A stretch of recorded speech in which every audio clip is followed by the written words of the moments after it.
പരിച്ഛേദനയേൽക്കാത്ത ഏതൊരു വ്യക്തിയെയും അവന്റെ ജനത്തിൽ നിന്ന് ഛേദിച്ചു കളയും. കാരണം അവൻ ഉടമ്പടി ലംഘിച്ചു. അബ്രഹാമിന് 100 വയസ്സും സാറായിക്ക് 90 വയസ്സുമായപ്പോൾ അസാധ്യമായത് ചെയ്യാൻ കഴിയുമെന്ന് ദൈവം തെളിയിച്ചു. സാറ വാഗ്ദത്തപുത്രനായ ഇസ്ഹാക്കിനെ പ്രസവിച്ചു. ദൈവം അബ്രഹാമിനോട് പറഞ്ഞു, നിന്റെ ഭാര്യയായ സാറായി ഇനിമേൽ സാറ എന്ന് പേരിടും. ഞാൻ അവളെ അനുഗ്രഹിച്ച് അവളിൽ നിന്ന് നിനക്കൊരു മകനെ തരും. അവൾ ജാതികളുടെ അമ്മയാ അവളെ അനുഗ്രഹിക്കും. അവളിൽ നിന്ന് ജാതികളുടെ രാജാക്കന്മാർ ഉത്ഭവിക്കും. അപ്പോൾ അബ്രാഹം നിലത്തു കുനിഞ്ഞ് ചിരിച്ചുകൊണ്ട് സ്വയം പറഞ്ഞു, 100 വയസ്സുള്ള ഒരു പുരുഷന് ഒരു കുഞ്ഞ് ജനിക്കുമോ? 90 വയസ്സുള്ള സാറ ഒരു കുഞ്ഞിനെ പ്രസവിക്കുമോ? അപ്പോൾ അവൻ ദൈവത്തോട് പറഞ്ഞു, ഇശ്മായേൽ നിന്റെ ദൃഷ്ടിയിൽ കൃപ കണ്ടെത്തിയെങ്കിലെന്ന്. ദൈവം മറുപടി പറഞ്ഞു, ഇല്ല, നിന്റെ ഭാര്യയായ സാറ നിനക്കൊരു മകനെ പ്രസവിക്കും. നീ അവന് ഇസ്ഹാക്ക് എന്ന് പേരിടണം.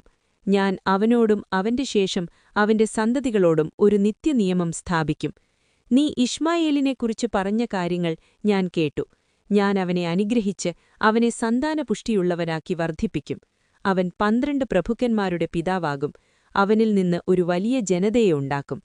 എന്നാൽ അടുത്ത വർഷം ഈ സമയത്ത് സാറ നിനക്ക് പ്രസവിക്കുന്ന ഇസ്ഹാക്കുമായി ഞാൻ എന്റെ നിയമം സ്ഥാപിക്കും.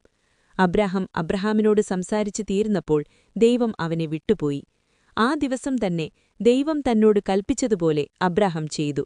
അവൻ തന്റെ മകൻ ഇസ്മായേലിനെയും വീട്ടിൽ ജനിച്ച എല്ലാ ദാസന്മാരെയും വിലയ്ക്കു വാങ്ങിയ എല്ലാ ദാസന്മാരെയും അവന്റെ വീട്ടിലെ എല്ലാ പുരുഷന്മാരെയും പരിച്ഛേദനയേൽപ്പിച്ചു. അബ്രാഹാം പരിച്ഛേദനയേറ്റപ്പോൾ അവന് 99 വയസ്സായിരുന്നു. അവന്റെ മകൻ ഇസ്മായേലിന് 13 വയസ്സായിരുന്നു. അങ്ങനെ അബ്രഹാമും മകൻ ഇസ്മായേലും അന്ന് തന്നെ പരിച്ഛേദനയേറ്റു. അവരോടൊപ്പം അബ്രഹാമിന്റെ വീട്ടിലെ എല്ലാ പുരുഷന്മാരും വിലയ്ക്ക് വാങ്ങിയവരും പരിച്ഛേദനയേറ്റു. 1. ഇസ്മായേലിനും ഇസ്ഹാക്കിനുമിടയിൽ ദൈവം എന്ത് വ്യത്യാസം കാണിച്ചു? 2.